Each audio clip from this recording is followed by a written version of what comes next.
Hey, everybody, welcome to the ProgCast. I'm Gregg Bendian, your host, and today hosting a very special guest, someone who is an amazing drummer, a composer and arranger, a lyricist. He's a rapper. He happens to be associate producer of this program during its 4 years of existence.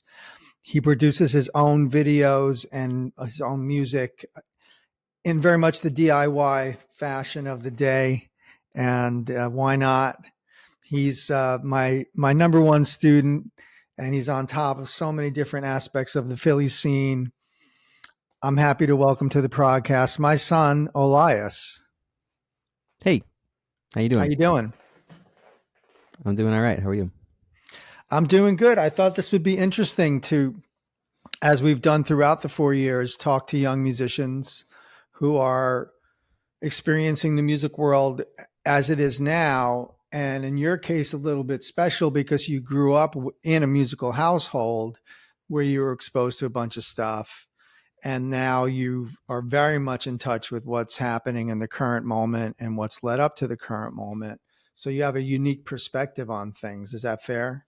Yeah, it's interesting because I think that no matter if you had fostered new music in the household, I think it still would have found its way to me. I just have such a real attachment to it on, an emotional and physical level that I think, it just is something I truly and honestly love.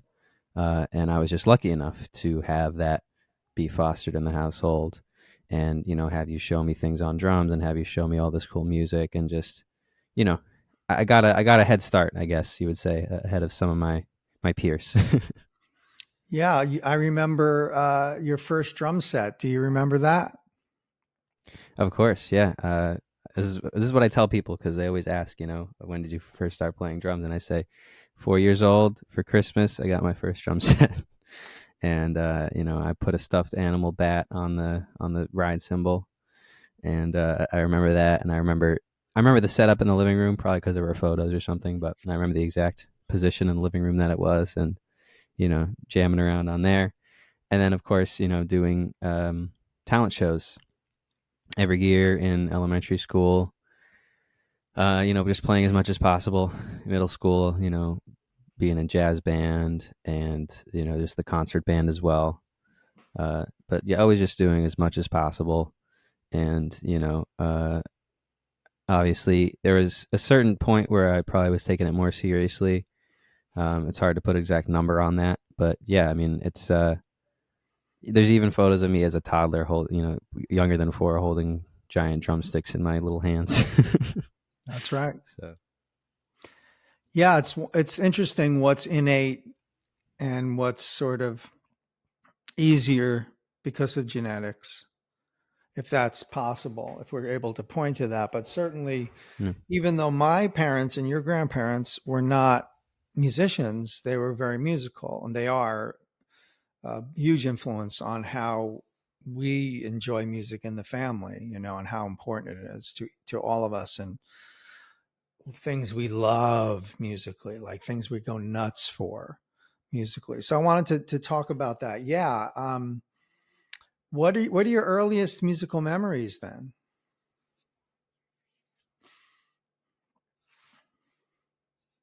I mean, earliest musical memories, I definitely want to say Elias with Sun Hillo, the album. Probably like the first true like grand scale thing that I remember hearing. It just has such a gravitas to it, you feel how large the world is sonically, if that makes sense. Just in, the vocal layering and the, the instrumentation and all that kind of stuff. So I would definitely say, yeah, that I don't know how early on I heard that, but I know it was early. Definitely have a fond memory of that, and a very distinct memory of hearing that and how that sounds. I can always call it to mind. And then, of course, I would say going to see Kansas live as many times as we did when I was a kid. Oh, that's right. I definitely remember some of those shows, some of those moments. those songs are definitely ingrained in my brain. Hmm. Um, what else? What else? I mean, definitely because I saw the photo of it recently is probably helping the memory boost it a little bit. But when you came to my preschool to do a drum demo, you and I drumming together, I do remember that, and I do remember the kids being excited about that and liking that. Hmm. Um, what else? I don't know. I'm trying to think of some other Do you remember any early particular ones. shows that we went to? Do Yeah, shows. I'm trying to think. Shows. you remember your first concert? Well, I do. I do remember some of the early Q shows, NRBQ. and yeah, NRBQ, and I do remember the Kansas shows. Um, but I don't know if I remember anything else when I was that young. Hmm. Um, and I'm just probably hard. I'm bad at putting numbers on it, you know, like how old I was when X happened and Y Sure. happened. Um, but yeah, I mean, just a general um, wonder and awe of going to early shows uh, was always fantastic. I mean, I'll throw some more out there, but I could be off on years. But Alan Holdsworth and Yes, I think when they had Benoit on vocals, Hmm. uh, we saw him at like Six Flags or like an amusement park, right? Double bill with Asia. Yeah, 2 servings of how. right. Yeah. So silly stuff like that, definitely. Giant, I feel like was uh, an earlier one at BB King. Yeah, Three Friends. Yeah. Um, But incredible to hear that music performed live with all the parts, very yeah. three dimensional and horns and strings. Yeah. Just like And we opened important for stuff them. first. Yeah. Right. Yeah, that's important stuff first, right? Big stuff first. Maybe I started big, and then because I was exposed to so much big stuff, like once I hit like middle school or so and my friends were showing me some stuff that maybe felt a little more simple, it was also refreshing to me.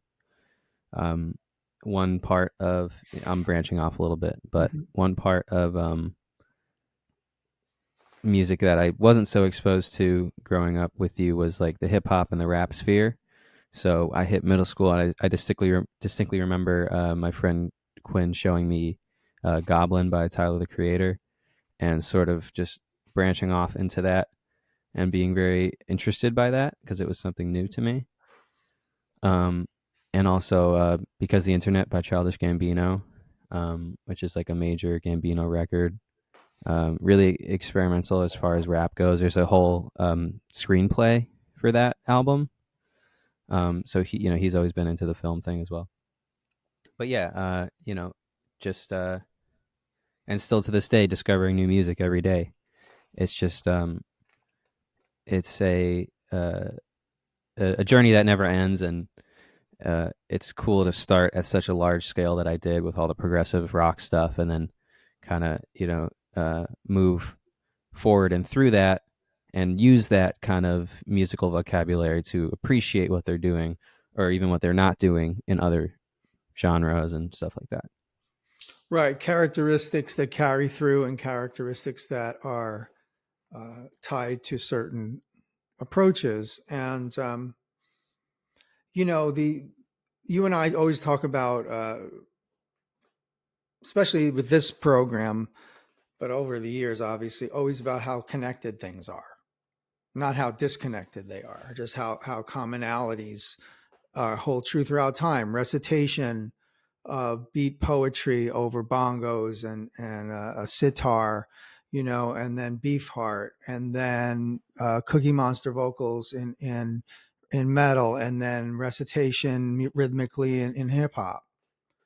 Yeah, that reminds me. I think I must have seen some earlier Shakti stuff, or at least you played a lot of Shakti in the house. And that's huge to. It should be huge to any rapper. is just the rhythmic, you know. I don't know what you would, but we'll call it recitation, I suppose. But it's, I guess, not dissimilar to scatting if you were to Americanize the terminology. But yeah, the incredible rhythms that the vocalists and Shakti are putting over the drums, putting over the songs is incredible. The structures, yeah. Yeah, I mean that's just like, I don't know, that's got to be recognized. Well, certainly, one of our fondest memories is seeing Srinivas with his brother, two mandolins, two local killing mridangam and tabla players in a high school auditorium in Metuchen, New Jersey, right? And it was an all Yeah, Indian audience, and that they feels played. like yesterday to me, honestly. Wow. But again, I'm just, my understanding of when certain things happen is rough. But uh, I yeah, I love that show. That was crazy. And if I was older, I probably would have had the wherewithal to stay longer. Because Well, you had school the next day, and oh, they're is that what playing it for was? we were there for over 3 hours, Oh, okay, no okay, intermission. okay. They were serving some food in the lobby, but it Yeah, was like yeah. Sunday night. It's like Uh-huh. 7:30 for a 3-4 o'clock show, Hmm. and we're like, you know what? We've done due diligence here, and Yeah. I hate to be the only Caucasians leaving this place, but this is only because of my kid. And we had one of my students from William Paterson, Mickey Hudson, Okay. and so But yeah, I mean that was on nuts. Shakti, right? Shakti was always huge for me. I always had such a distinct space in my brain for them, because it was different, than what I was, I guess, hearing at the time. But that show was crazy, and yeah, he just didn't want to stop. He just, they have so much fun up there, which is the ultimate joy to see on a stage. It's just the musicians having fun, I think, and maybe that's just because I am a musician as well. To just see them interacting with each other, having fun, everything, and I just think that's huge. So yeah, obviously a lot of McLaughlin in the house, um, all angles, all sides of him. Um, obviously everything with Vinny. Maybe that was the first Vinny I heard was John. I want to say either John's music or Chick's music. But yeah, just obviously always an Secret. appreciation for huge drummers. Yeah, Secrets was probably early, right? Hmm. Yeah, always fascinated with that record. Yeah, Vinny is big for us, and for obvious reasons, just because of the pure musicality throughout any musical genre spectrum. But it'd be fun. I had some sort of prompts here. Tell me your top drummers. Yeah, I always have a hard time coming up with the third spot, because it's usually a tie between a couple people. Um, Fair enough. but it's always, the third slot's always revolving. But the top two I always stay true to are Vinny Colaiuta at number one, Neil Peart at number two. Um, I just had such a reverence for Neil as a kid, and that was I always have in my drumming playlist uh, music that is just out of my reach of ability, as like a long term goal of something to play. So for a long time, again, hard to pin down the ages. Maybe I don't know, 10 and on. Rush was like that long term goal. So as a kid, I was probably driving everyone in the house nuts trying to play La Villa Strangiato, imperfectly, we'll say, No, it's for hours on end. one of the greatest memories of my fatherhood.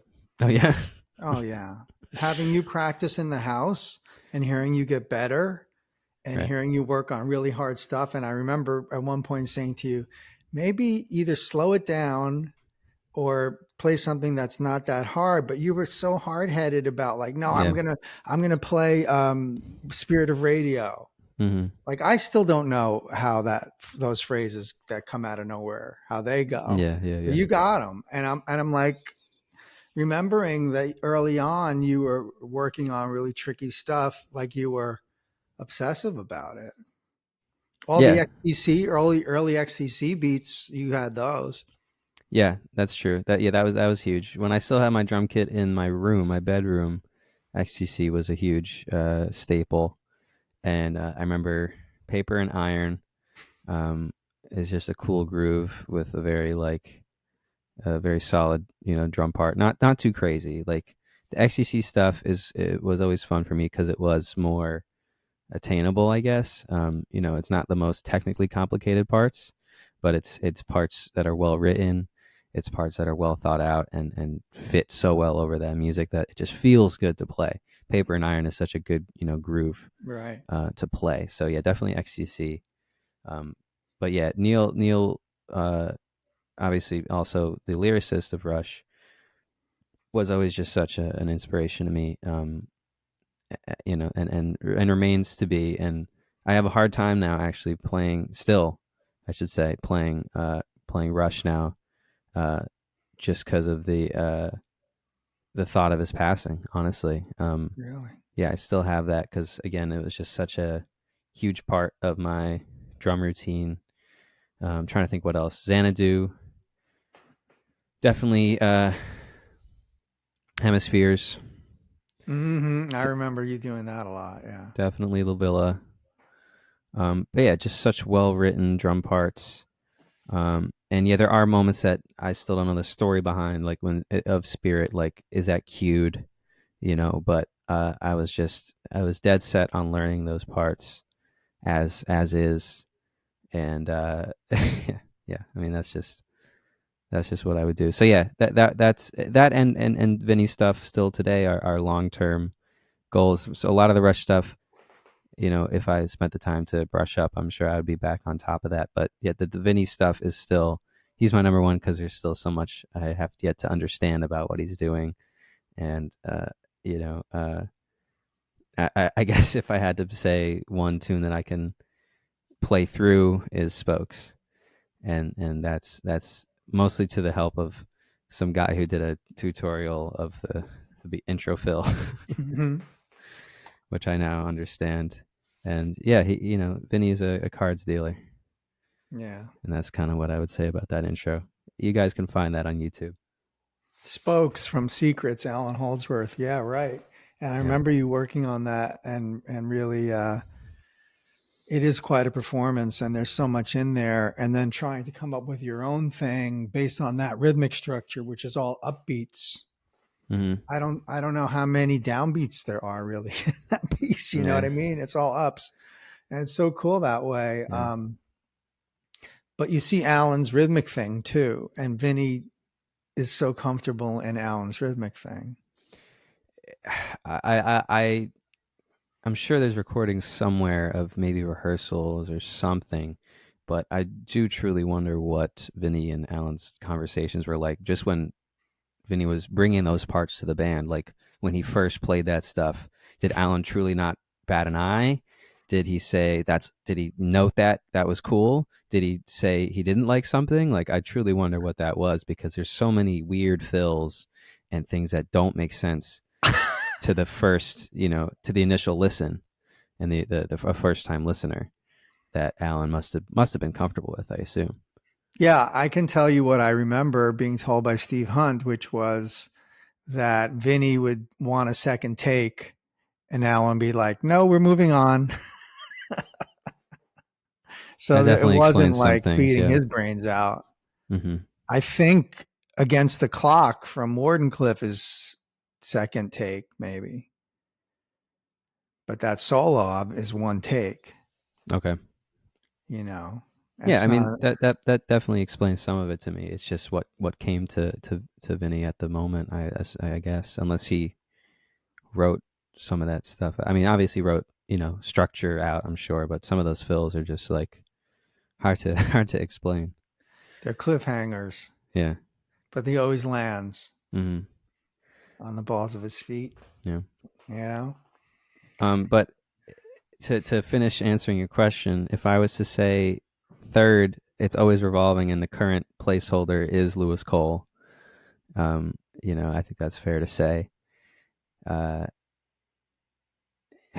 what to say about Lewis Cole? I mean, I'm sure you've talked about him on the channel at this point, I believe, with Chris Fishman. But another example of intentional parts. What I like about Lewis, though, is he does hold back on verses. Like, that's huge. Leaves rooms for the vocals on verses.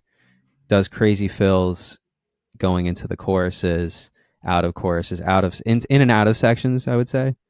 But really, is very intentional and repetitive with writing certain parts. And I think that shows a certain restraint, because obviously he can shred, and he does that. But intentional parts on songs. At this point now, having listened to the Nothing record, it's so clear to me that he has found a pocket that he feels comfortable. And I mean that in a way of songwriting pocket. I mean that in a way of like style of playing on the drums pocket. So yeah, he's definitely third in the top three for me. And that's only because he's a more recent addition, and I've lived my whole life with Vinny and Neil, It's funny though. You brought me Lewis Cole, and I should tell people Yeah. that the benefit of having a university gig and having a kid that is consuming omnivorously all the music that's out there is that it gets back to me, and I find out that someone's tapping me on the shoulder. Hey, Dad, check this out. And Lewis Cole is but one, and Knower, and Hiatus Coyote, and Thundercat. These all came from you. Yeah. And I've been thinking recently on where I got the original, inkling on those people. And from what I can remember, Hiatus Coyote was my high school music teacher. And it must have been Nakamura. I'm assuming that's what was big at the time. And then I kind of went from there. And I think at the time, all that was out was Talk Tomahawk. And then I believe Choose Your Weapon probably came out shortly after I'd first found out about them. That record is, I think, still my favorite of theirs. It just, not just for nostalgia's sake, but just composition, variety of composition, production, sound choices. Atari using like actual like video game sounds and that kind of production. So yeah, Hiatus was huge, and people are still discovering them to this day. Their last big hit that I didn't realize was so big was Red Room off of Mood Valiant, which is their second to latest record. That's honestly what most of the set list was when I just saw them, was Mood Valiant. So that was a huge record for them. So people are still discovering them. I'm sure some of that stuff has obfuscated Nakamura by now. But yeah, so that was Hiatus. The Lewis Cole / Nowhere thing is really funny because it was a friend in a band that I was in Ridgewood for only a little bit of time called Faraway Towers. And this kid, it was a quartet, and I knew two of the members, but the fourth was this lead singer and I think rhythm guitarist I hadn't met previously until that band, and I think his name is Drew, and he must have been playing overtime between a show or something on his phone or something, and I heard overtime, and he was like, "Yeah, you don't know Nowhere? Nowhere is really cool." And I guess I just went down the rabbit hole through that. That might have been his height at that time, 2015, 2016, overtime, I think. Yeah. 2016, I think. Hanging is on life. also. Yeah. What I was trying to remember was like which songs I found after the initial song, but I had a hard time remembering that. But yeah, that was a rabbit hole on Lewis Cole and Nowhere. And then Thundercat, I have a hard time remembering how I came across Thundercat. It might have been through one of those two things, What I the, the quick Spotify thing I'll say is that yes, they suck at paying their musicians, paying their artists on streams, but they have a really good algorithm when it comes to like the radio feature is what they call it, or like the smart shuffle, where you'll be listening to one artist, and then if you just let it keep playing after whatever you're listening to, it'll recommend something, it'll start playing something, and I have come across a lot of great artists in that way. So I do like that feature a lot. I think it's possible that Thundercat was one of those, and I do believe it was them changes that was the first Thundercat thing that I heard, and then I probably went from there. I can't imagine it was anything else, that big that would have caught me. But yeah, I can't remember exactly how that started. Oh, it's But yeah, such a great treasure because that brought us to Justin Brown. yeah, Justin Brown, and now his band Niusi. He is he's a powerhouse. We've seen him live many times now. Never fails to amaze me how hard he can hit for how long he does. I don't understand. Breaking bass Especially, drum heads, I think yeah. twice, right? Once that we saw, and I think he has done it other times, but once that we saw in person, because there'll be long sets and they're jamming, and he's got these gigantic cymbals that he's just bashing. I don't know. It truly is just, I guess, such wrist and forearm power. Um, uh, you know, that he's just able to just keep Fingers. going. Yeah, right fingers. Um, but yeah, Justin Brown was early, and at the jazz camp I went to one summer, uh, one of my classes we were shown Justin Brown's Wait. Um, at this point, You showed if you me guys weight. Yeah. yeah, I did, right. If you guys don't know Wait, that's WAITT. It's an acronym. There's dots in between. Justin Brown. It's just a pretty randomly appearing video. I don't think he thought it was going to be as big as it was. I'm Hmm. curious to see what the views are up, if it's still kind of underground or not. But yeah, that was played in my jazz camp, and that was really early Justin Brown. That honestly, maybe that was before I came to know Thundercat. I'd have to do we'd have to look up the years on this, but yeah, that must have been when Wait wasn't that old, and that video, and it's just metric modulation. It's maybe it's not even metric modulation. Maybe it's just a lot of free flowing and a lot of just personal choices of drum parts. It's hard to explain, honestly, but Well, um, it's a rhythmic electronic form, mhm. which I came to find out from my friend Tim Blackman, was composed by a Princeton University PhD candidate. Oh, So Justin Brown somehow connected with this person and yeah, it's was like, the soloist. yeah. So it's really interesting, if you were to listen to it without the drums, and I don't think I've ever found that. I'm sure you can somewhere, but that without the drums probably just feels very just spacious and floaty. But he comes in with a very specific goal and shifts the beat around a lot of different times. But there are moments where you're like, oh, this is where he's counting it. This is where it is. Um, and yeah, so that's a huge moment for me, just because I never heard anything like that before, where someone is truly just pushing against the bar, against the grain there. Um, so yeah, that's definitely huge. He's definitely, I think, I would say one of the strongest modern drummers right now.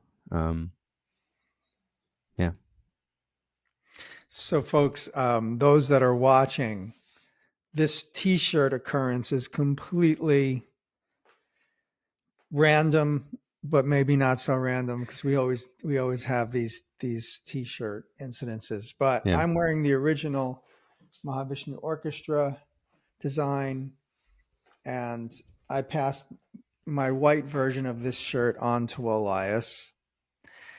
But when the Mahavishnu Project would perform the 12-piece version live of Emerald Beyond, Visions of the Emerald Beyond, I always thought it was fun to wear the shirt that Olias is wearing, the very shirt where I said, "Oh, isn't Green Lantern part of the Emerald Beyond?"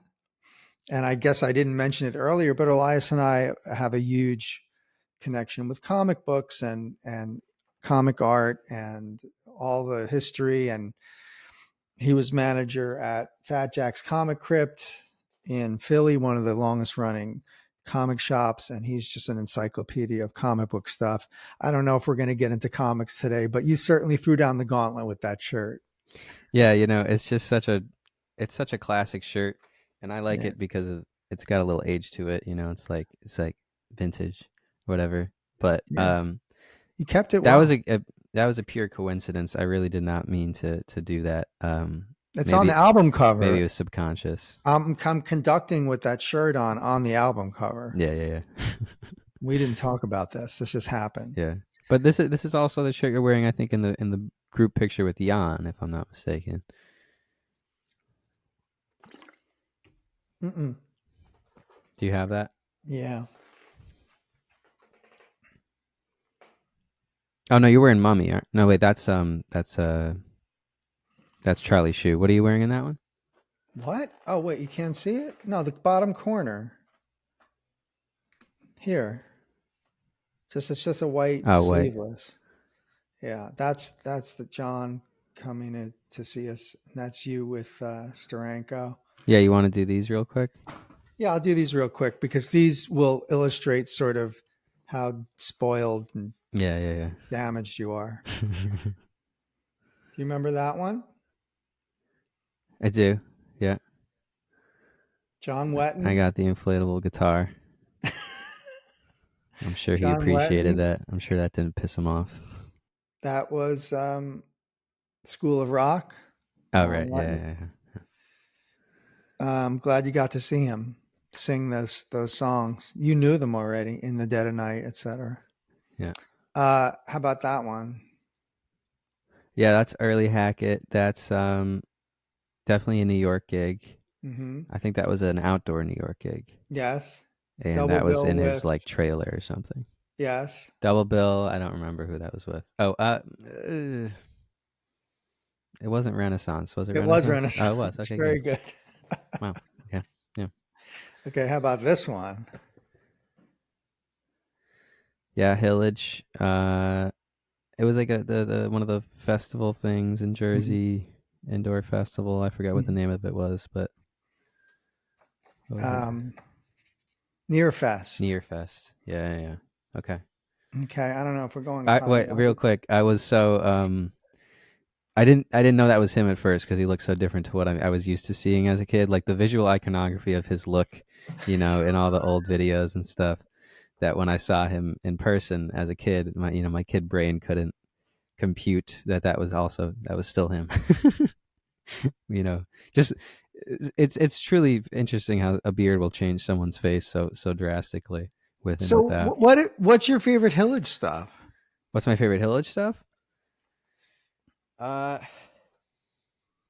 mean, it's hard not to say Green because of my affinity for all things Green. But I really do think that record captures the feeling of Green. Obviously that's a huge one, and then Motivation is also huge. That's a close second. I think he has his trilogy right there, right? What is it? Motivation, L, right? L, and then Green. Yeah, I think that's the order. But yeah, 76, 77, 78 sounds about right. I mean, I can check us. But yeah, it's But yeah, that was a funny one. And he didn't really play a ton of old stuff, right? Well, I think he kind of did. I don't have. I know he signed my Fish Rising there, right? And your Motivation. And Motivation. Okay. Yeah. You have those. Yeah, there's a lot. I mean, with Hillage, he was an early thing for me through Gong. Right. And then his solo career was just so cool because he had Joe Blocker on drums and just killer bands, Mm-hmm. Great writing, I think Spotify is uploaded out of order because these are remasters. He had a bunch of 06, 07 remasters. Oh yeah. No, I'm pretty sure I'm right. Todd 76, 77 is Motivation, and 78 is Green. Yeah. Not maybe off by 1 year. So how about this one? Yeah, continue.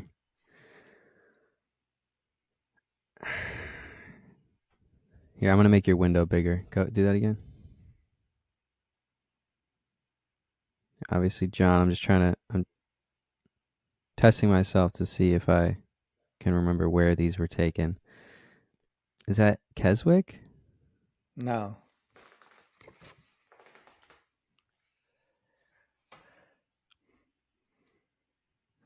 It's the same place where we hung out with him How did I lose you? And Bruce Willis. Oh, sorry. Sorry, say that again? It's the same place where we hung out with Hackett and Bruce Willis. Times Square. Town Hall. Yeah. Mm-hmm. And then this is another guy who's been throughout your life. You know, I mean, he's just all the periods. That's Keswick. That's Keswick. Yeah. That's Keswick. Yeah. And we hung with Chick and Blade. All these shirts you see me wearing, by the way, I just sold. You did? Mm-hmm. I'm not gonna wear them. I want some other kid to wear them. Okay. But those were really fun, like early 2000s. Like I don't know who that artist is or where but that was like the design. Yeah, that one. But those are so funny. Just like such early 2000 like designs. They threw a bunch of characters onto the shirt and just called it a day. Yeah.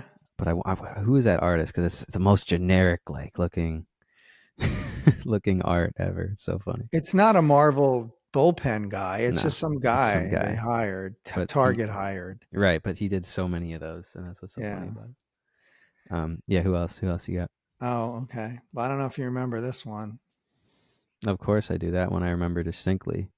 We caught Mr. Holdsworth outside of Mexicali. It was what it was called at the time. Yeah, we caught him real quick. We're just like, hey, you can get a picture, just real fast. And he was nice enough to do so. Obviously, didn't smile for the photo, but we were happy to have caught him real quick before he headed out, and that was a great show. We saw him at least twice, I think, at Mexicali, and then did we do an Iridium or something? There was one other venue that we had seen him at. Yeah, I think maybe you saw him 3 times with me. Yeah. Yeah. But yeah, I wish it was more. What do you think of his music? What do I think of Holdsworth music? I mean, it's hard to not call him one of my top composers, one of my just top all-time players. The amount of expression, and I don't mean that in a technical sense, I mean that in the emotional sense that he gets out of his instrument, that I truly feel like I am hearing exactly what he's feeling in that moment. And it's so soulful to me, which is, you might say strange with an electric instrument, especially because a lot of people apparently, according to you, have a problem with the syntax. But the amount of emotion that you can get out of that instrument and that sound is just incredible to me. And I just have such a visceral reaction to anything he plays. And that's why it's so fun to still find, new live clips of him and all the time, just hearing what else he has to say. That's how I see it, because it really is, it's communicative, it's expressive. So yeah, I mean, it's hard. I can't put a number on it right now, but he's so up there for me as a composer and just a musician because of his ability to express. And obviously he shreds, but it's with such intention to me. And yeah, I can't say enough about him. I try and put my friends who I think can handle it, onto it, because that's really the thing there is like when you get into certain levels of technicality, I think that people can write it off as, I think there's a fine line, right? There's people who can write it off as, oh, he's doing too much, or there's people who can write it off as like, that's incredible, but do you understand why he's shredding that much? Do you understand what he's doing with all that? Or is it more of just like a pure awe, which is, I think, how you get so many people at a Thundercat show, is just that pure initial awe of, wow, this guy's shredding like crazy. But then you go to see him play, or you listen to it more, and you're like, wow, he knows what he's doing, right? He's not just going all Right. over the board. It's like shapes. Well, he's a post Holdsworth player anyway. Yeah, exactly. So, And his brother, Ronald, played with Holdsworth. Drum. right. I forget about that. Yeah. I should try and find some of that. They do Yeah. Fred. There's a Fred video. Oh, okay, weird. Fred, early musical memories. Fred was one of my top tunes as a kid. It just had such a good feel to it. I always wanted to hear Fred. Do you know the original title? Shows. You've told me before. Remind me. Kinder, which is German for children. Right. Yeah. So yeah, to answer your question, yes, Holdsworth is huge figure for me. So I've always been interested in the fact that you go your own way musically. I've tried not to interfere in terms of any of your musical choices, but really encourage them. But you're covering a lot of ground right now.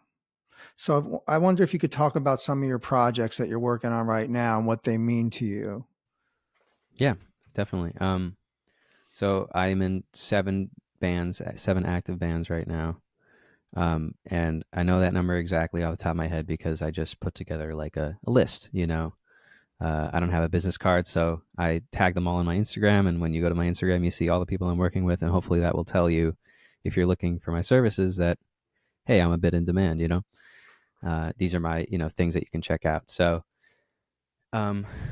let's go down that list because I don't want to do it in any particular order. This is sort of just a random order. Yeah. I don't want to show any, what's the word?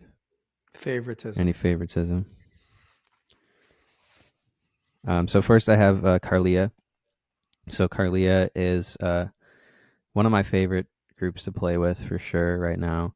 Carla is, I would say, an R&B / soul artist / funk. Excellent singer. It's great to have shows where you don't have to worry about the vocalist. The vocals are, yes, an instrument, but also a different kind of instrument, and in the way that you maintain it and that kind of thing. And I don't say this because I play with her. I say this from I think a true educated background, that she is just very talented and just has such a truly beautiful and natural, her voice is just naturally that way. So it's nice to be able to do my own thing, because I definitely have written a lot of drum parts for that group. We have a band that we back her with, which is me on drums, my friend Ken on keys, Nathaniel on guitar, and kind of a revolving door of bassists, but Luke most recently. And yeah, we always have great shows. Most recently, the shows have been great in attendance, and really nice to see that she has like a true Philly fan base. I was on Carla's very first song called Violet, that we recorded back in my freshman year, when it must have been 2019 of Drexel. I remember that studio session well, and obviously, I moved back to Jersey during COVID and all that stuff, but once I came back to Philly, I was lucky enough to be called back onto her band. And yeah, her stuff is just a lot of fun. I like writing my own drum parts. I like finding different things to play on R&B stuff. Modern R&B is very much, I think, in a box right now that artists are trying to break their way out of. There's a very particular sound, I would say, that a lot of R&B artists are all hovering around, like all modern R&B. So she has a couple of, I think, unique songs that really define her. And yeah, so that's just a really fun band to play in. Very expressive, I would say, dynamic. So that one's a lot of fun for sure. So yeah, Next up, I have Gloom East, which is a duo. I would call them indie rock slash like. No, I'll say indie rock. I don't want to screw up any subgenres, but these guys are from Miami. They are, just new to Philly, and have a lot of like I would say internet backing. A lot of people are finding them on the internet. They're very determined when it comes to like the TikTok and the Instagram stuff. I'm not cut out for all that social media stuff. But yeah, they're fun to play with. We just did a gig this past week. That was a lot of fun, and yeah, so that's kind of like a different sound for me. Something I haven't really played live, I would say. Yeah. And then next up, I have Lena Fine. Lena Fine is I would say, indie folk. Definitely emphasis on the folk. Musician. She's a very talented singer and guitarist.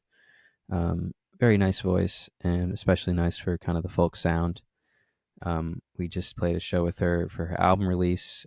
Slow Crawl Towards the Sun is the album, and that's a really fun group to play with. More laid back for me, not as technically advanced, but just kind of tasteful parts, finding space to do stuff, leaving room for guitar and vocals. There were some live arrangements that already existed when I came into the band, so I kind of did my own spin on those and made sure to give her that space. What I like about this list is that it's all different genres. It's all different stuff. And I'll say all these names again at the end so you guys can find them wherever, because both Carlia and Lena Fine I did WXPN in studio sessions for, and those were a lot of fun. Really cool thing that WXPN does.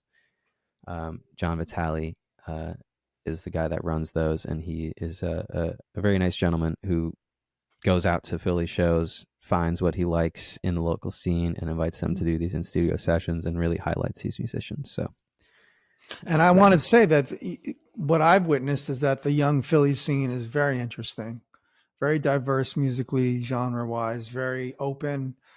You youngsters now, you don't have to have any limitations. You have it all on the table again, right? yeah, it's really refreshing. Me personally, I've experienced the New Jersey local scene, the New York local scene, and the Philly local scene. And for me, I enjoy the Philly local scene most, and not just musically, but on a personal level. Like, people stick around for each other's sets.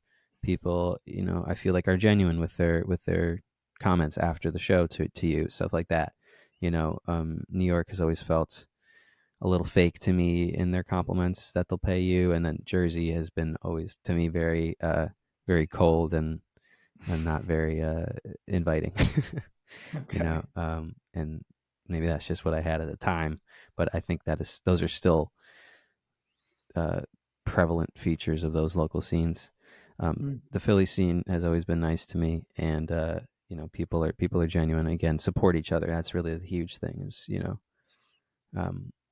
realizing that we're in this together. Without each other, what are we doing? At a local level, that means a lot.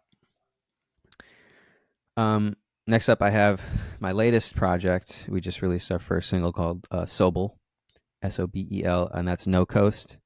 No Coast is, I call it math rock / emo. There is apparently a larger crossover than I realized there, but there are a lot of math rock groups that maybe write in the math rock way that are emo in vocals, and I think that's kind of what we bring. But yeah, we're working on an EP right now. This is an exciting project for me because it's the first time in a long time that I've been able to play technically and out and in recordings. I'm writing a lot of my own drum parts, writing a lot of songs with the group together, which is what's really fun about this group is we can sit down. Steven he's the lead guitarist, will bring a composition idea to the table. We will all talk it out. I'll come up with a drum part on the spot, whatever. We'll sit down for, an hour or two and just write out a song. And yeah, we have our first single out right now. Going to do another single and then hopefully drop the EP before the end of the year. So I've really been enjoying that group. I had a group called Cal Country that I don't know if we'll ever see the EP from at this point. It's hard to say. But I enjoy playing math rock, and I enjoy working with musicians that push me, and that's really the big takeaway from No Coast for me is like the technicality of it. And Steven I played with in high school, so it's cool to play with him again and see how far he's come as a guitarist. He's into Chan, he's into Animals, all that stuff that I like. So speaking of this complexity, were you ever uncomfortable with odd meters, or was that always just part of music for you? That's a good question. I think growing up on Giant is where I would go to answer that question. Is just the way that almost those strange groupings became commonplace to my ear were definitely helpful. I think maybe I was able to understand and play odd meters before I was counting them, just because of it felt right to me, felt natural. Maybe I think that's the best way to put it. Yeah. Yeah. So, tell me about Moss Boy and this persona that you have of. I know you're very connected with Swamp Thing and the green, and this concept of our connection to nature, and then even going to the death of Moss Boy. So, tell me about that character. Yeah. So the concept of the death of Moss Boy, which is my album under just Olias period, was a nod to comic books. In death of Captain Marvel, death of this guy, death of that guy. It was such a commonplace naming convention that would kind of want to grab your attention, right? Grab the reader's attention. Yeah. Yeah, so definitely a bit of a joke on that. And funny because it is my very first album. But yeah, it was just this kind of character I created to try and be a little unique in the rap sphere, which is a very hard thing to do nowadays, especially now that anyone can release music. And yeah, I've always had a strong affinity for nature and the color green, and it's hard to say which came first, but obviously comics, there's a lot of amazing green characters, Man-Thing, Swamp Thing, Hulk, Green Lantern. I have a nice Lionel Francis Yu right here of Hulk fighting Man-Thing. Wow. I haven't seen that. Yeah, I just got this recently. Two of my faves. This is an incentive variant cover for the latest Hulk run. But yeah, I've always had an affinity for that kind of stuff. So I definitely wanted to have a nod to comic books. And the album itself is a concept album. And that comes from my love of progressive music and, the many concept albums that exist within progressive music. So yeah, it was a character that I kind of built out in the album. And it gave me something to host a lot of like my more negative feelings, I guess, at the time. And put that into art, because I think that's kind of the most important thing that you can do with those feelings is put it into art and try and make something of it, and that can be both cathartic and also just enjoyable to the listener, engaging, maybe is the word, to the listener. So yeah, it was an album with 3 interludes that I kind of did from the perspective of like a bug, and then I did that in the vocal production a little bit, where I kind of made it sound like an outside observer, and made it kind of sound small and like a fly or something, and that kind of put more context to it, and to show you the kind of journey of Moss Boy. And the idea of Moss Boy is he is from nature, he is from the earth, and this is not dissimilar to some some other prog characters, but I won't spoil that right away. But he comes into the earth, he rises from the earth, and he observes everything around him, and he finds humanity wanting, and so he decides to return to the earth basically at the end, and sort of decomposes back into the earth, um, after experiencing and hating basically what he sees. Um, so yeah, nature is a huge thing for me, and an interesting thing about it in music is it is what I always lean towards writing about in my lyrics, because I feel so strongly about it. But it's hard to toe the line between being preachy and being informative, I guess, or protesting. Hmm. But yeah, commenting on pollution. There's one song called Grime where I just kind of am commenting on pollution and politicians' lack of concern for pollution. And um, I think I do a good job of weaving lyrics on that one. And that's definitely one of my favorite, I think, raps that I've written.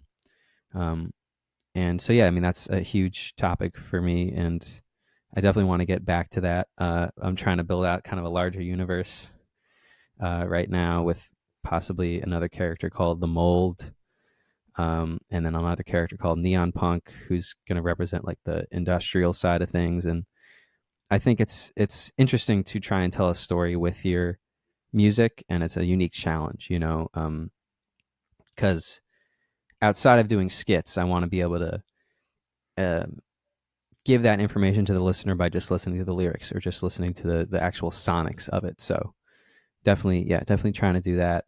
And yeah, it's something that means a lot to me. And rap just sort of came to me because I felt like it was a bit easier to make. And I produce all my own, I make all my own beats. I produce all my own stuff. So And you it's rap really fast. Is that from Shakti? it's I can go from the beginnings of my hip hop journey again, but just the first two things, me hearing Goblin and me hearing Because of the Internet, were both alternative rap things. They weren't just straight up rap projects. Well, this is the thing that's interesting, folks, is that um, Olias went out and he heard all of the run of the mill hip hop stuff. And then, of course, what were you attracted to? The weirdest, outest versions of hip hop.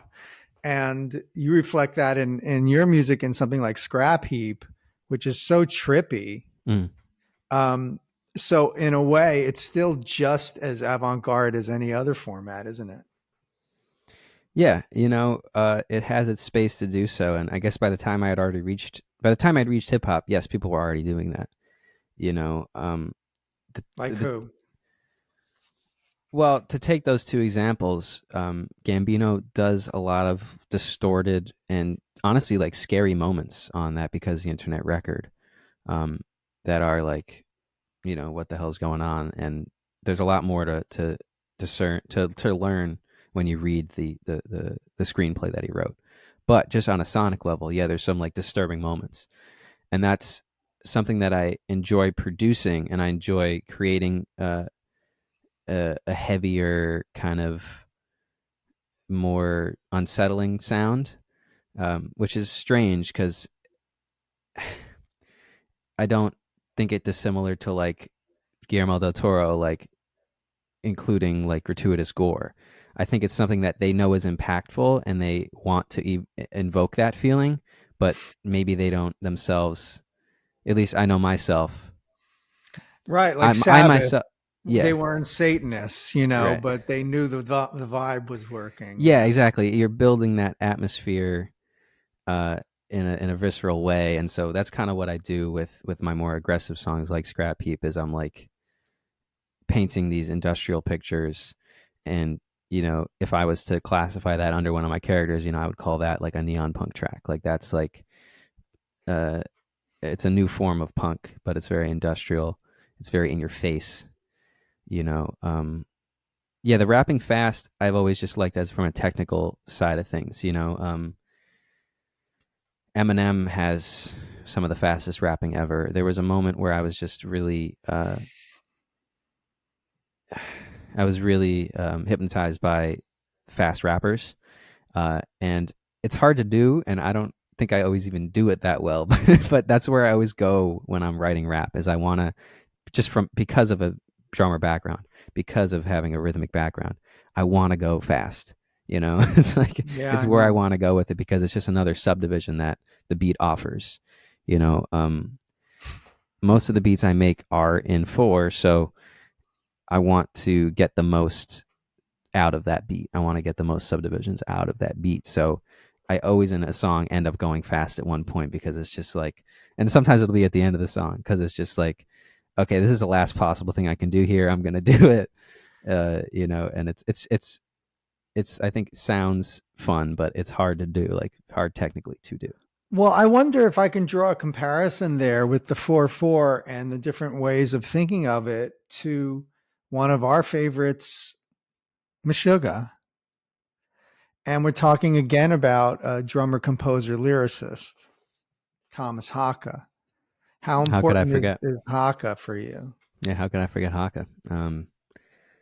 Yeah, this is good because I have a hard time picking that third place spot. So we'll get a top 5 by the end of the episode. But Haka, we'll place him at 4 for now. But Haka is another giant as far as drumming and lyric writing. Not dissimilar to Neil in the way that he offers most of the lyrics to the band, and yeah, he's very political, very conscious with his lyrics, and it's a very funny thing because I think not dissimilar to what I do in my rap is like some of those vocals are very distorted, some of them are hard to hear, and sometimes that creates a more artful statement, but it also requires the listener to read the lyrics. So yeah, Haka, everything except for one song, I'm gonna say, because the one song is old. It's off of None. Is in 4/4. So everything else, to my knowledge, is in 4/4.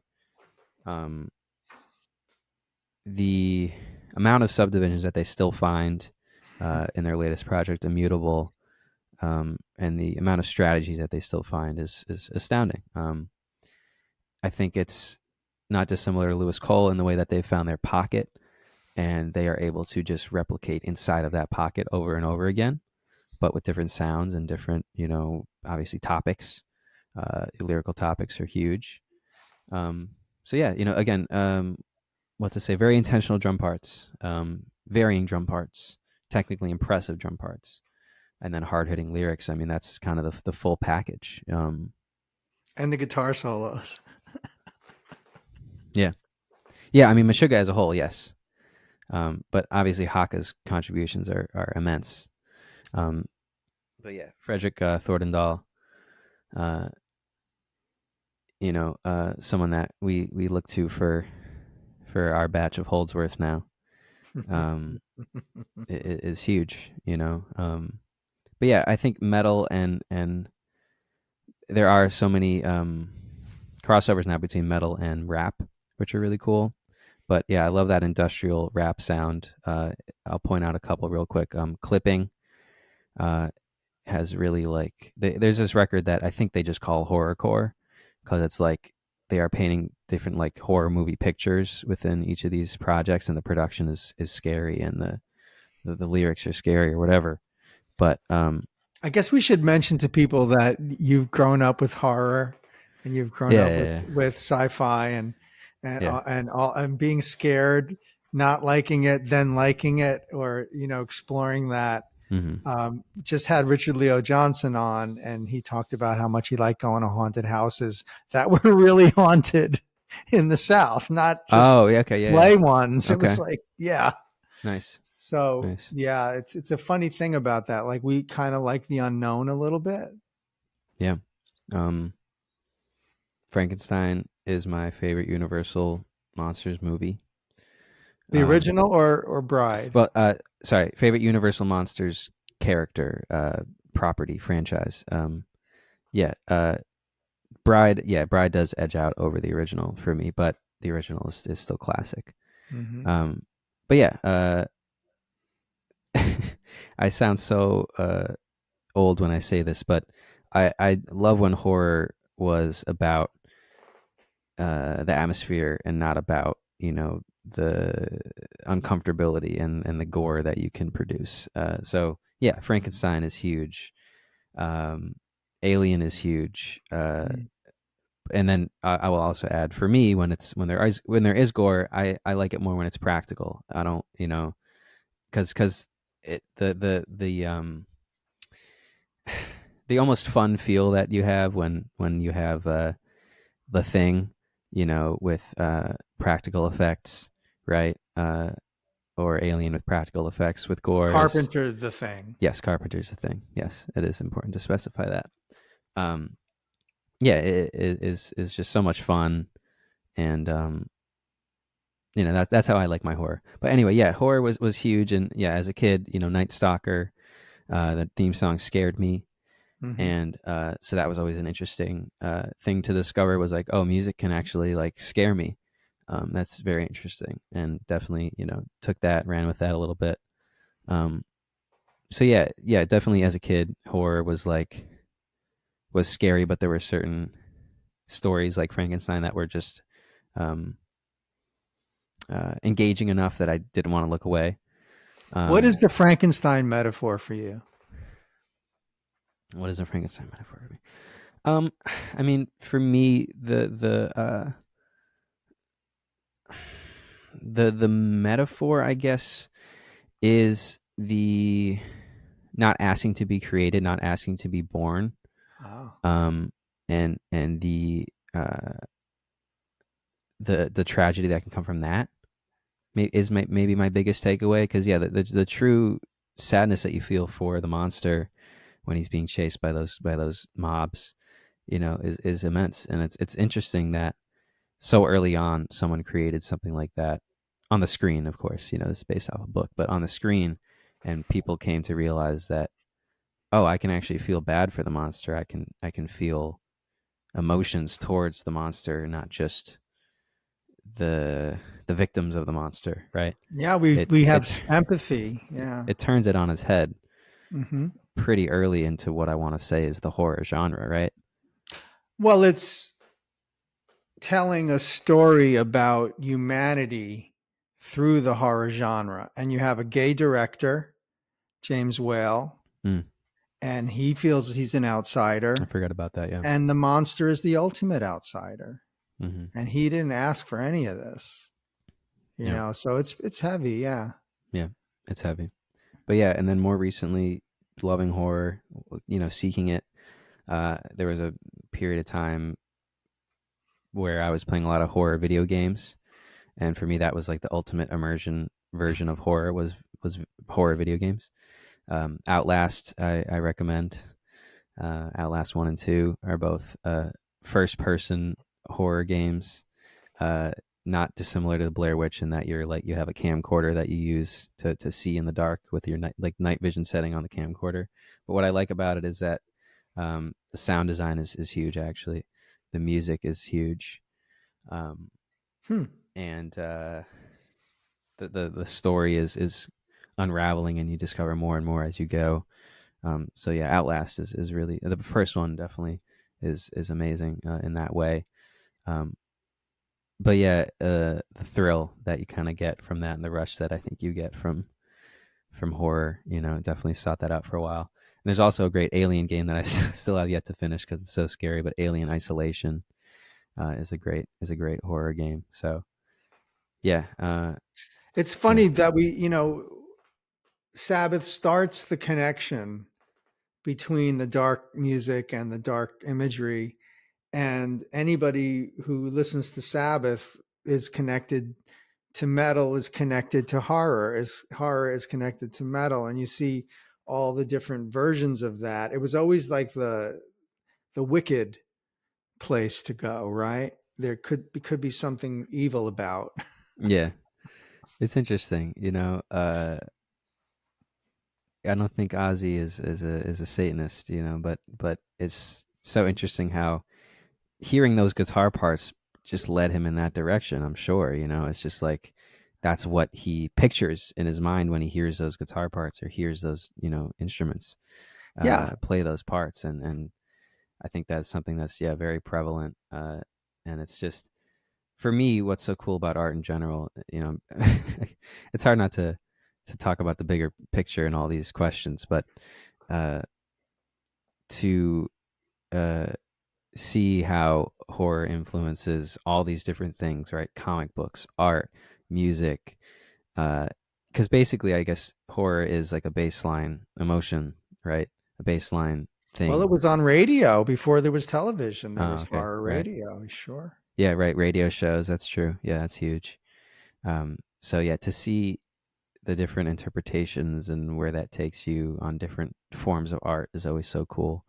Um, but yeah, painting that picture in your mind with music is a maybe the hardest way to do it, right? Because you got to pick sounds that you think are scary or might Well, it's invoke that universe emotion. building, right? I mean, you talk about sound design, we're Yeah, talking about universe building, and what sounds are unpleasant, or maybe what sounds, why must we keep turning this low? We can't tune any lower, yeah, you know? yeah, And that kind of drumming, I really think that like I've said about you, I've said about Meshuggah and Hawk and these guys, it's like the anger that is expressed is used constructively, partially to educate, partially to vent, and that you're angry about the right things. I mean, that's the thing. You and I, when we met Thomas Haka and had that chat with him, I think it was so inspiring for me. Do you remember that moment? we were discussing about being angry at the right things. Mm-hmm. What did he say? Well, he said, you can't just be mad and complain about things. You have to take some sort of action. And Right. so the lyric writing, the projection of sound that they represent Mm-hmm. is part of that rage, but it's also beautiful Right. and so beautifully constructed. And so, the intent or the intention of getting this across is so impactful. Yeah. Um, it's important with the level of audience that they've built up to continue to preach that message, and I think that's huge. Not every artist has such a large platform to do that on.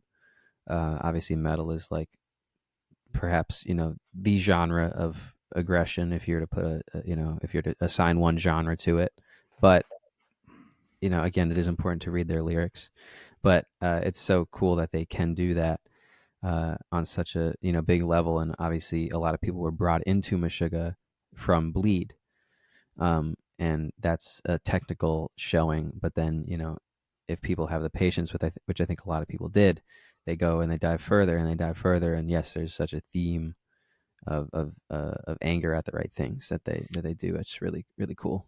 I was around your age when I was playing with Cecil Taylor, and that was some very violent music at times, and very, I think, full of anger and rage, and also just huge blocks of sound. So Cecil used to say something which I like to pass on, which is the art is the weapon.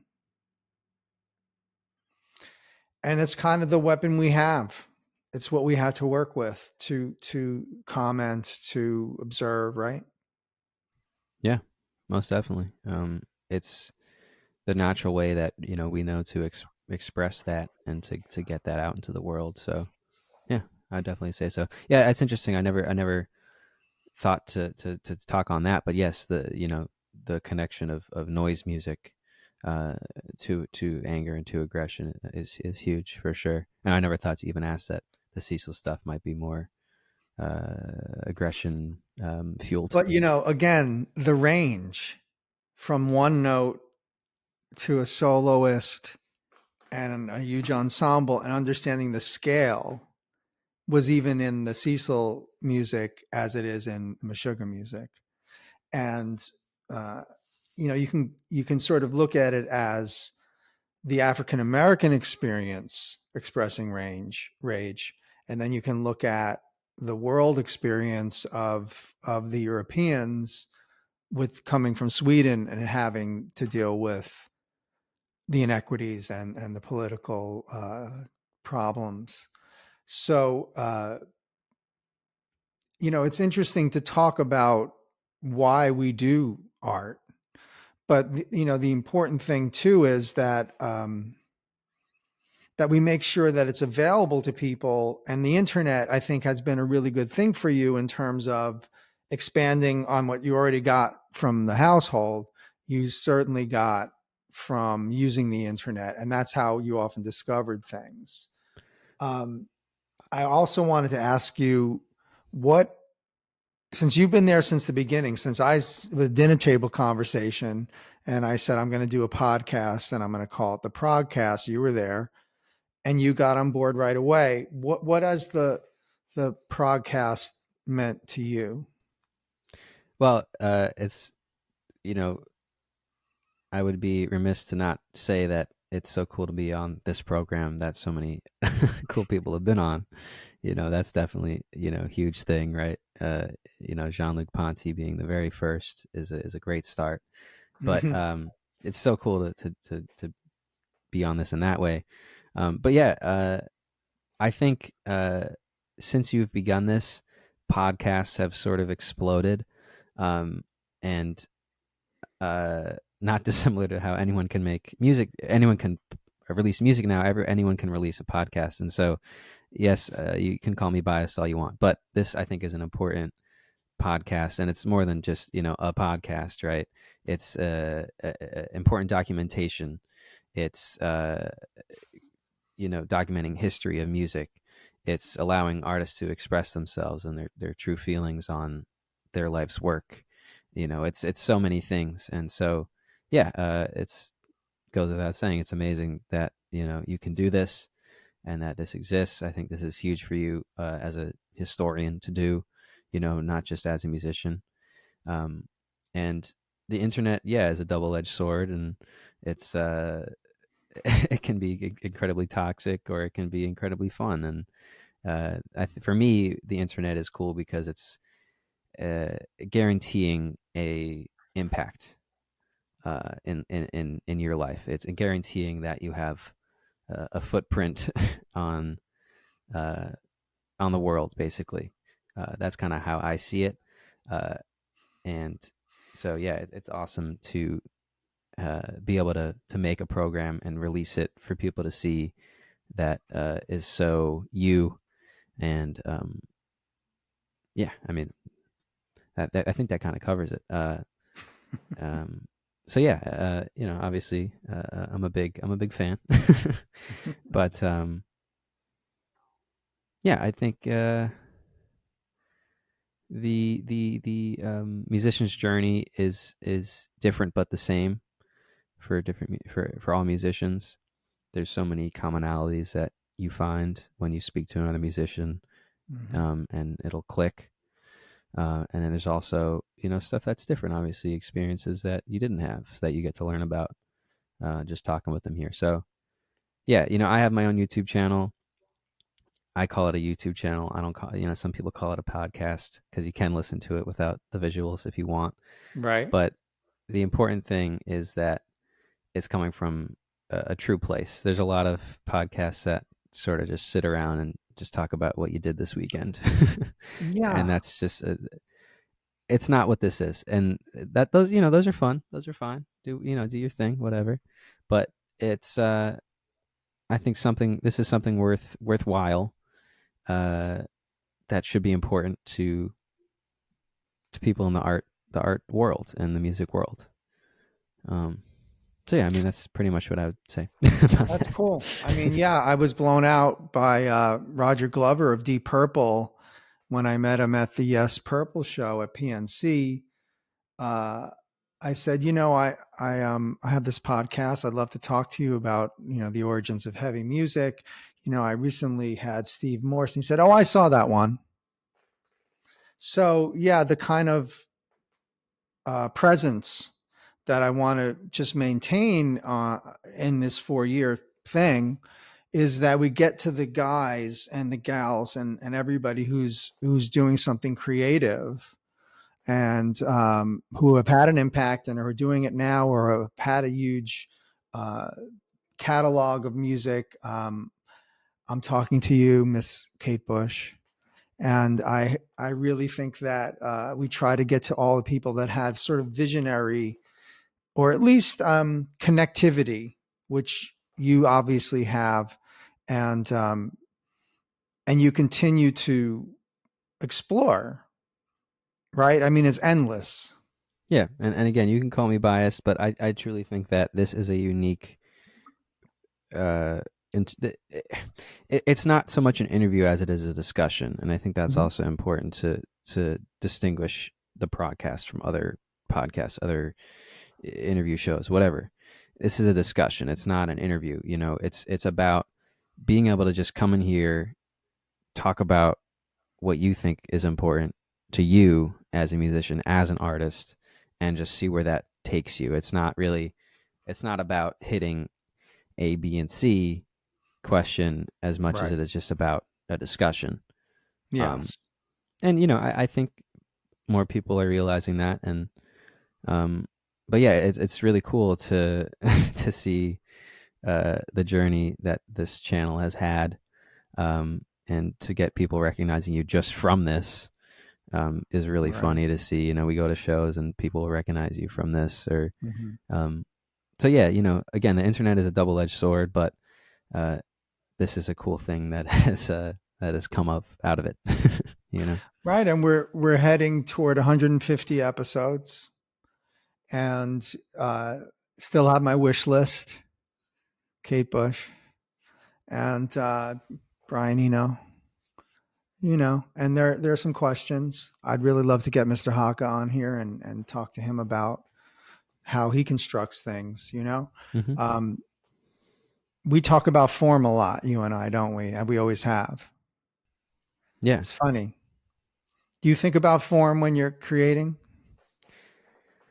or is Um. form an organic Well, process for you? when I write, I am less drawn to form personally. I'm less concerned about form, I should say.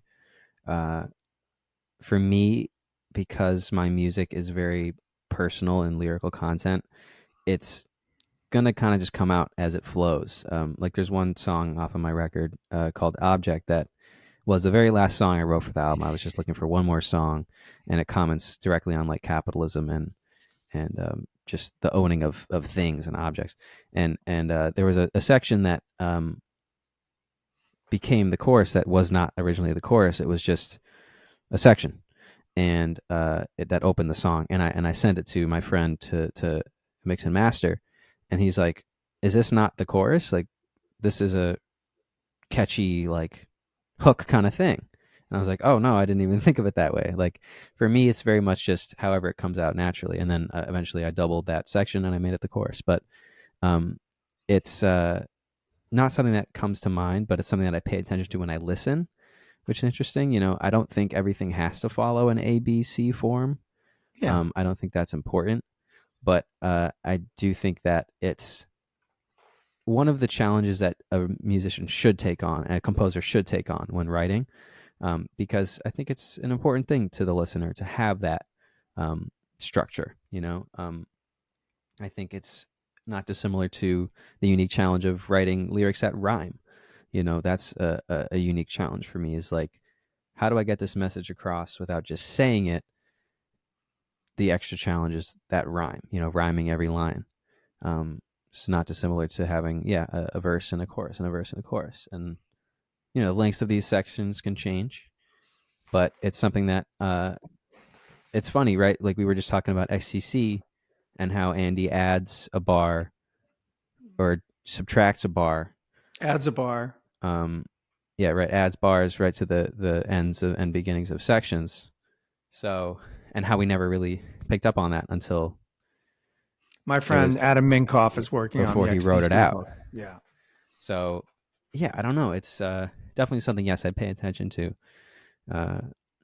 You know, the long answer is yes. Something I pay attention. The short answer is something I pay attention to, but something that if you are doing, if you're doing it right, it should always just feel natural, no matter what. Agreed.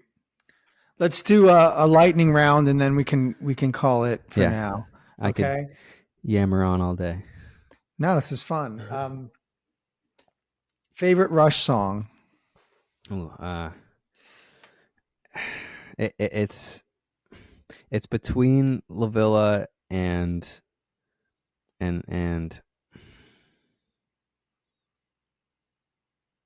Cygnus X1. Oh, really? X1. I want to say. Okay, so you're not going with Hemispheres, and you're not going to go with what was the other one that I was thinking? Natural Science. Natural Science is underrated. Yeah. But yeah, I mean. Okay. Yeah. All right. Favorite Genesis. Favorite Genesis. I'll make it easy for you. Favorite Gabriel Genesis. Favorite Phil Genesis. Okay. All right. These are always just hard, so I just go with what is my current favorite because it's always a revolving thing. Blood on the Rooftops. Phil.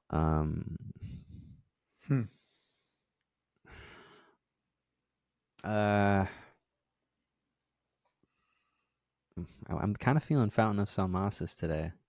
We'll go with that. Yeah, that's a big one.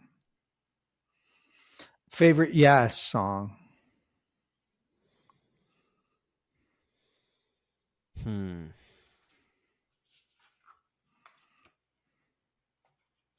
Favorite Yes.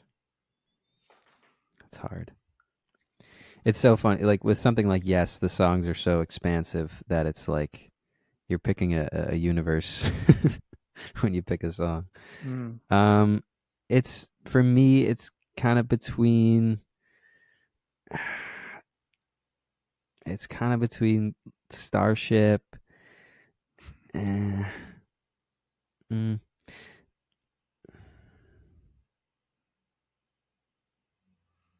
Starship and Heart, maybe Heart of the Sunrise. That one's tough because the funny thing with me and Yes is how much time I spent playing the not Anderson stuff on drums. Yeah, you were into drama. I was into drama, and that's fun stuff, but it's not what I would say like is their greatest stuff. So I have a funny relationship with the Yes music. But yeah, I would say one of those two. Favorite movement of Topographic? Oh, okay. Well, Topographic. Yeah, I mean that's which movement?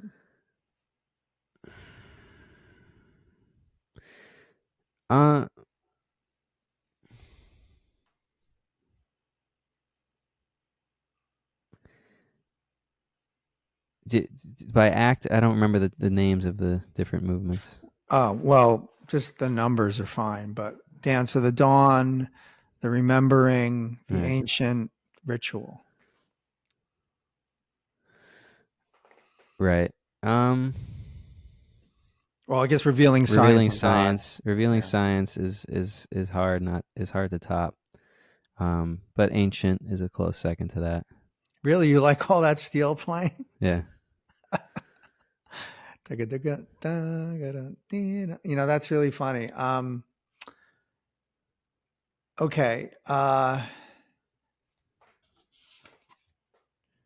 Favorite Steely Dan song? Right now it is Your Gold Teeth. Yeah, huh? That two, yeah, that's right. Why is it two? Well, because there's a song called Your Gold Teeth also. It's not the same song. Which is that off of? I think Countdown. Okay. I guess I didn't realize there was an original. But yeah, right now it's that. I feel like it's probably a little underrated. But yeah, Katie Lied is such a great record. But yeah, Your Gold Teeth 2, that intro, yes, it comes back later over the guitar solo, but the initial way that they do it is so unusual for a dance song, very unique. So definitely love that tune. Yeah, that's a good one. Bad Sneakers. Vinny on Negative Girl. Yeah, Negative Girl for sure. But yeah, Asia is just hard to argue with. Yeah, I was always Royal Scam. Green Earrings, Caves. Green Earrings was my favorite as a kid. Caves is like top 5 for me right now. Yeah. Right. I'm sorry we agree on everything. It's hard. Well, it's hard with expansive. Oh yeah, right. But it's hard with expansive discographies. Like so many of these of acts course. have. And then you can go periods. Like what's your favorite early XTC? Which is actually a good question. What from what? What's your favorite song from Go To? Go To. I always gravitate towards Battery Brides. But White Music was one of the big records I would play along to a lot when I was younger. Neon Shuffle is maybe my favorite from White Music. But Go To. Well, remember we didn't have access to Go To until for a while. That's right. We were trying to find a CD copy of it, I think, for a while before I used Spotify Premium or whatever. Well, yeah, and got lucky and found one at the now defunct Vintage Vinyl. Yeah. B-Town actually is the best on Go To. I'm glad we got B-Town down to B-Town because I think B-Town is amazing. Yeah. And of course, having had Andy and Dave and Terry and you, Padgham, and these guys on the show, one of the greatest things that ever happened to us, just because we can give them back some of the love, but also let them know that we heard all these little details, right? That we liked that they dropped the stick at the end of Skeletons, Skeleton. And that we can some way, I love that you're talking about drum parts. I don't think I've ever heard a young drummer talk about parts as much as you do. And that's so interesting. How does that come through? Is that because of Neil? Is that because of Haka? Why are you so consumed with this idea? I'm going to come up with a part. Because I think it defines each song as its own song. I think, for example, when you have music that is in 4/4, let's say, for me, I want to hear and I want to play a different drum part every time. I don't want to play the same drum part. So that's kind of what it boils down to for me is it's a part because it's the written thing. And yes, of course, there's fills that are unwritten. But the part is important to me to distinguish that song from the other songs in that discography. So Neil's parts were all fills were worked out, correct? A lot of the time. Yeah, a lot of the time. They're events. The thing with Neil's fills is they really just fit so perfectly in the song that you can't help but think that he spent the time to iron those out. So yeah, that is a huge thing. But yeah, it comes from listening to all the stuff I listen to. But as a drummer, I want to hear a unique part each song. I don't want to hear the same part played again. So yeah, that's what it is for me.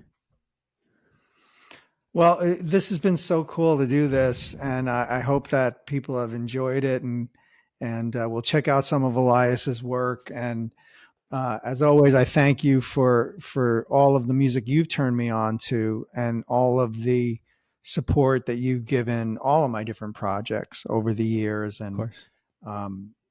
That we can go to concerts together and be filmed moshing together on the internet to future breed Yeah. machine. Hmm. So we will continue to have great chats and great musical experiences. So proud of you. Love you. Thanks for doing this. Thanks for having me. I appreciate it a lot. Love you too. And don't forget about the power of music, guys. Go to live shows. Go to You'll live see us shows. there. Yeah. You never know when you'll see the two of us. Okay, folks, this has been the ProgCast special episode, father to son and back again. And please like us, please subscribe, and hit us up on Patreon if this kind of musical discourse does give you enjoyment. So thanks, everybody. And visit me on bendianmusic.com. I'm doing lessons, and I'm also happy to consult with people on their productions. And Olias, where can people find your music if they want to hear what you're up to? So my music is under Olias period at the end there. OLIAS. OLIAS period, just a dot. And I would say the best way to find my stuff is on Instagram if you want to visit my link tree. But if you just have a preferred streaming service, I'm on Spotify, Bandcamp, SoundCloud, all that stuff. Anything you can name, I am on there. So yeah, I have some cool stuff on YouTube. I have some live show footage on YouTube. I have some exclusive stuff on SoundCloud and YouTube that you can't find on streamings. So yeah, anywhere you guys use social media, anywhere you guys use streamings, I am on there. So definitely check me out, and we'll link some of my other projects in the description, some of the other bands I play for. So yeah. And definitely take a listen to his SoundCloud recreation of Andy Parcher's XTC Somnambulist. I'm pretty proud of that one. Yeah, definitely check that out. That's very cool. That's it. See you next time. We'll link some stuff down in the description as well.